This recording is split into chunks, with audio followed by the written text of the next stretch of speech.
Hello guys, welcome to my YouTube channel Nursing Education. Today we will discuss about erectile dysfunction, which is related to male reproductive system. So let's discuss about erectile dysfunction. First of all, definition of erectile dysfunction. Erectile dysfunction, also known as impotence, it is a type of a sexual dysfunction characterized by inability to develop or maintain an erection of the penis during sex. Erectile dysfunction को importance भी कहते हैं। इस ये एक sexual dysfunction होता है characterized by inability to develop और maintain an erection of the penis during sex, जिसमें पेनिस जो रहता है वो इरेक्ट नहीं हो पाता है सही तरीके से। पेनिस जो रहता है वो इरेक्शन नहीं हो पाता उसमें। That condition is called erectile dysfunction. Erectile dysfunction को इम्पोर्टेंस भी कहते हैं। यह एक सेक्सुअल डिस्फंक्शन है जिसमें पेनिस इरेक्ट नहीं हो पाता है। This is the definition of erectile dysfunction. Now we will discuss about causes which can cause erectile dysfunction.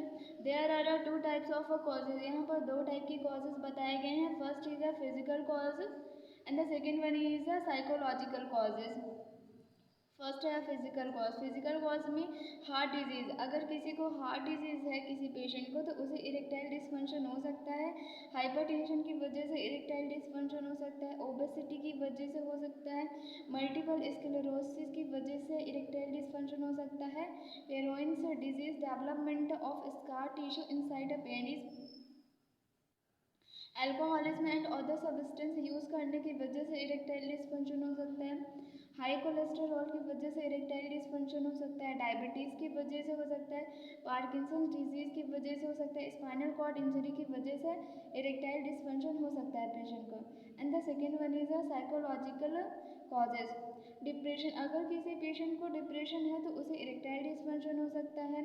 Mental health problem की वजह से हो सकता है। Relationship problem due to stress, poor communication and other concern की वजह से erectile dysfunction हो सकता है। एंजाइटी की वजह से पेशेंट को इरेक्टाइल डिस्फंक्शन हो सकता है। These are the causes which can cause erectile dysfunction. Now we will discuss about risk factor which can cause erectile dysfunction.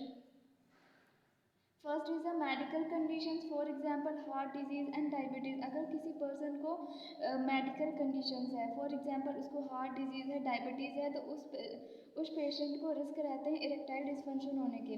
Second one is a tobacco use, जो person tobacco use करते हैं उनको risk रहता है erectile dysfunction होने का। Treatment of cancer, जिनका cancer का ट्रीटमेंट चल रहा है उन्हें रिस्क रहता है इरेक्टाइल डिस्फंक्शन होने का।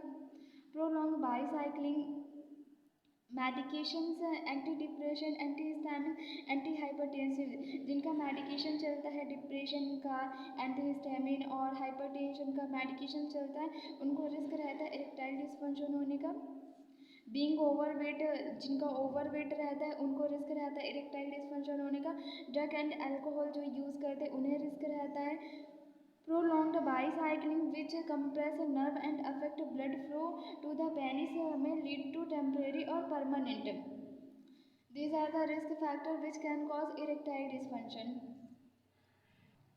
Now we will discuss about clinical manifestations of erectile dysfunction. First is a lack of an erection hard enough for a penetration. Problem, keeping an erection, reduce sexual desire. These are the clinical manifestations in case of erectile dysfunction. Now we will discuss about diagnostic evaluation to diagnose erectile dysfunction.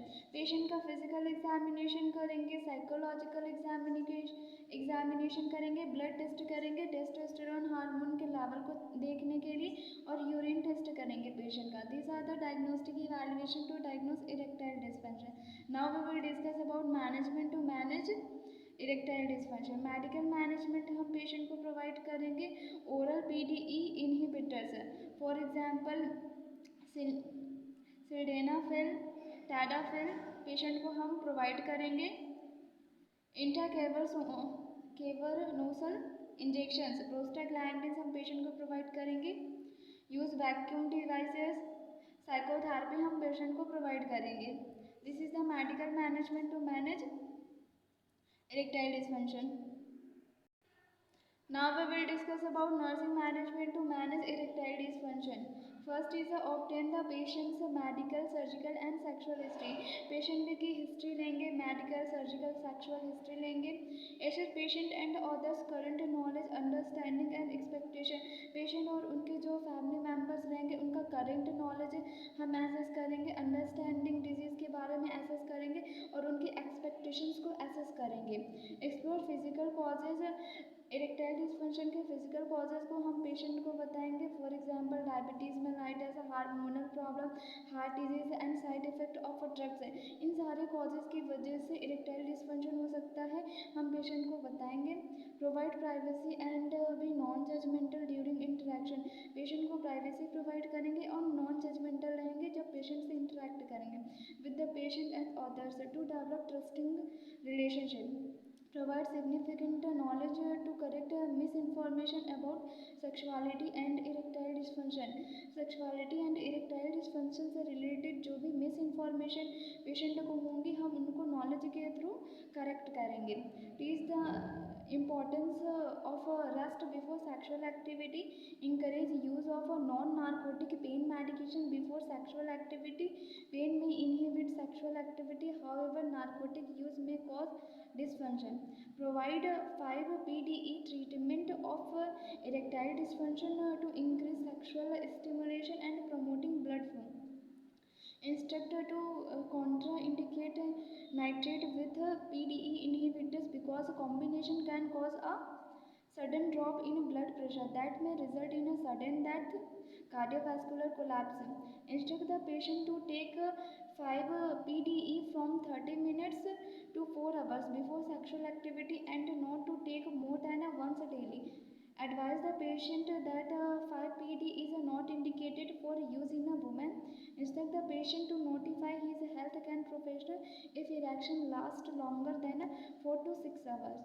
Inform the patient that these medications do not protect against STI, sexual transmitted infection. Patient को बताना कि ये medications STI से protect नहीं करेंगे. Teach regarding androgen replacement theory with testosterone. Teach administration of alprostadil urethral suppositories. Teach use of vacuum devices. Refer the patient to appropriate resources such as a primary care provider, urologist, clinical specialist, sexual counselor and a family counselor. These are the all about erectile dysfunction. Thank you so much. If you like my video then like, subscribe and share my channel.